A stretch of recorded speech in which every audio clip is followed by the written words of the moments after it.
lunchtime. So, but this work is just begun in our institute. So it's quite simple. That is why it is not so.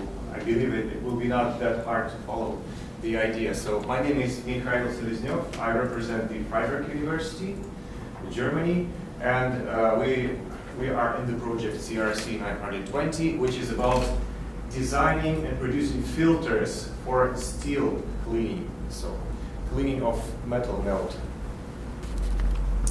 And today I would like to talk about very high cycle fatigue behavior of steel with plate-like inclusions, plate-like alumina inclusions. So we can skip the motivation part. You all know that fatigue properties, we need to improve them, and we are going beyond 10 to the power of 7 cycle life, which is very high cycle life fatigue, and so on. And of course, the most danger comes from non-metallic inclusions, which, you know, this experimental formula after Murakami, the easy one that says us that the fatigue limit is, well, the bigger is the non-metallic inclusion size and area, the worse fatigue limit we will have. So it's sensitive to size, but it's not sensitive only to size, as previous colleagues have said. So in steel, most of fatigue problems come from hard particles, of course.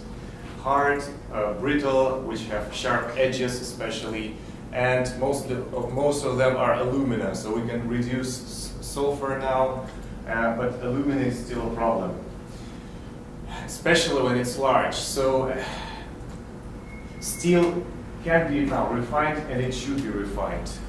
Among traditional methods, we can filter it out. So imagine just like you filter the water, you can filter the molten steel.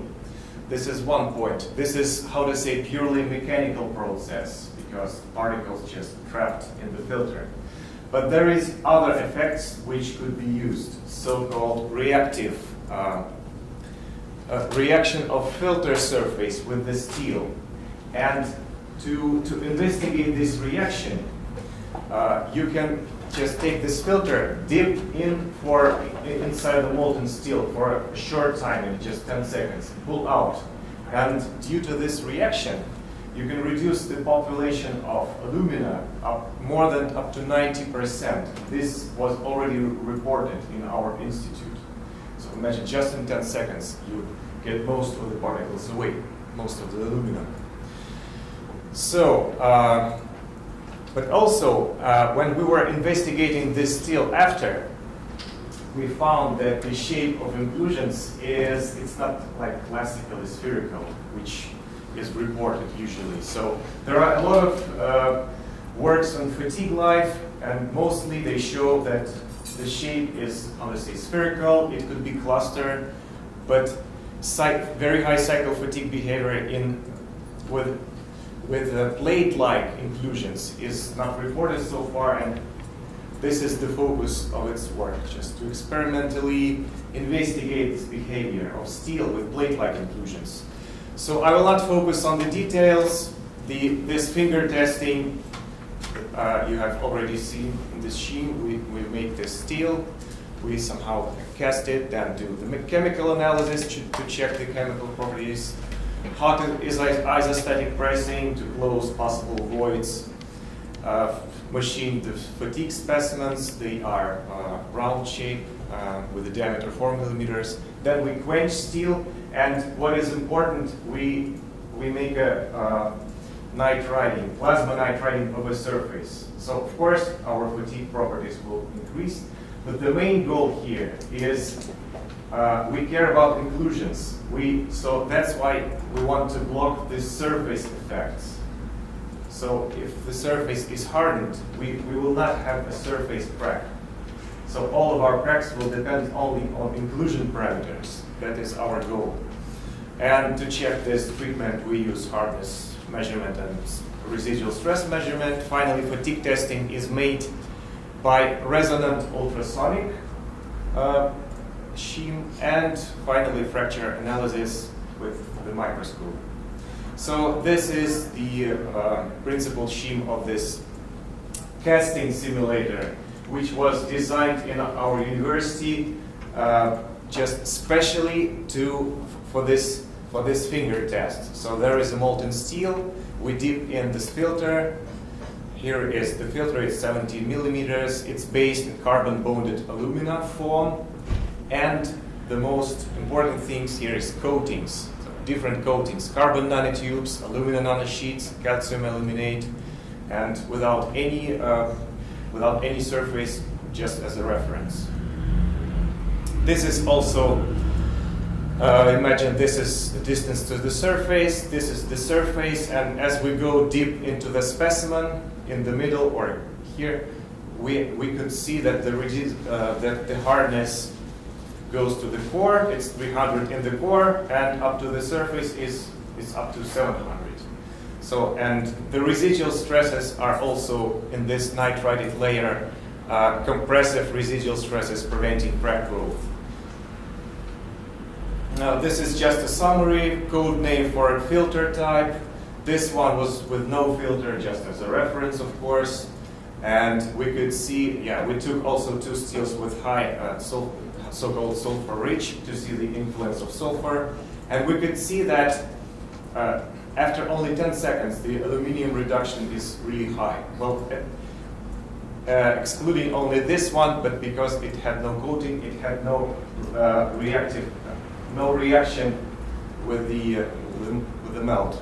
So core hardness have a little deviation, but in general it's around 300. This is nitriding hardness depth. So we have this reduction of aluminium.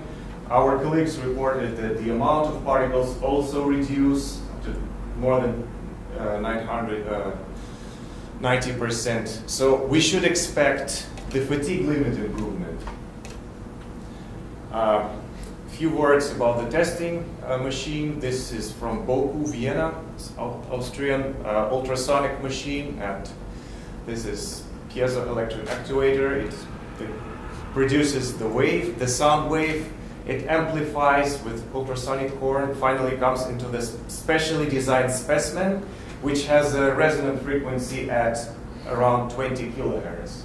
So we have every second we have almost 20,000 cycles. The load was R-1, so symmetrical compression and tension with a symmetrical load. And when we got to 10 to the power 9 cycles, we consider it as a run-up. Fatigue limit is so high. Of course, the heating is quite a problem, so we use here an air blowing to cool it down. We use thermocamera to control to stay at 20 degrees, plus minus 1 Celsius. So there would be no temperature effects. So this is our Wheeler curve. These green points are for a no filter, and we could estimate the experimental fatigue limit somewhere about there. Then we use two with other coating, two with filters, and we could see, okay, the fatigue limit slightly increased, but not much. Now, if we would take the filters that show the highest effectivity, that filtered out mostly all the inclusions, surprisingly, we would have reduction of fatigue. This was a real surprise for us. Well, of course, sulfur-rich steel, they are also not really good because sulfur does make it better. So, despite the alumina content reduction and total amount of particles, fatigue limit is mostly not improved. It's getting worse. Well, if we would try to calculate it, predict, we can use Murakami formula, but then it takes into account hardness and the area of inclusions. But then we will severely underestimate the fatigue limit. So, of course, we believe that this is due to nitriding, because there are residual stresses, and if we will take them into account, we'll have quite good fit with the experimental data. And this is Matsumoto approach. It's also from book of Murakami, just to take into account residual stresses. So, and when we open cracks and examine them, we could find that they are plate-like. So this is the typical surface after very high cycle fatigue, you can see the fisheye. It's just the crack doesn't grow on the surface because this region is hardened, so crack grows on the inside. In the center of the fisheye, you can see the crack-initiating non-metallic inclusion. So in one batch with high sulfur, we had manganese sulfide dendrites, and they are also plate-like. In all other cases, we have alumina plates, which could be polygonical, polygon, rectangular, hexagon, any shape. You can see nicely defined granular area around. It could be estimated with a circle. So yeah, or clustered plates. So we could propose that there will be, we can reduce the aluminium amount, but the problem is to grow a big spherical particle, you need a lot of material.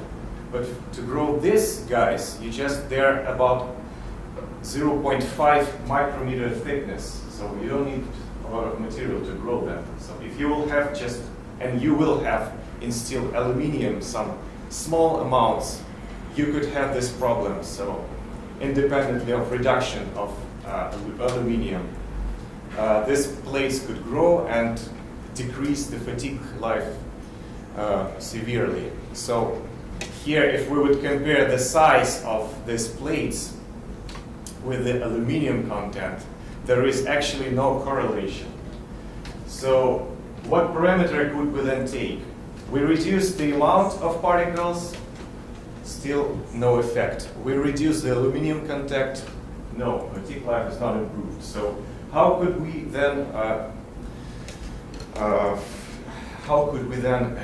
influence on this? So here I show typical particles inside industrial casting with alumina particle that is spherical, and this is our investigated steel. So you can see that plates, they are aligned randomly, and if you will cut it with a cross section, of course you will just see a line, a thin line.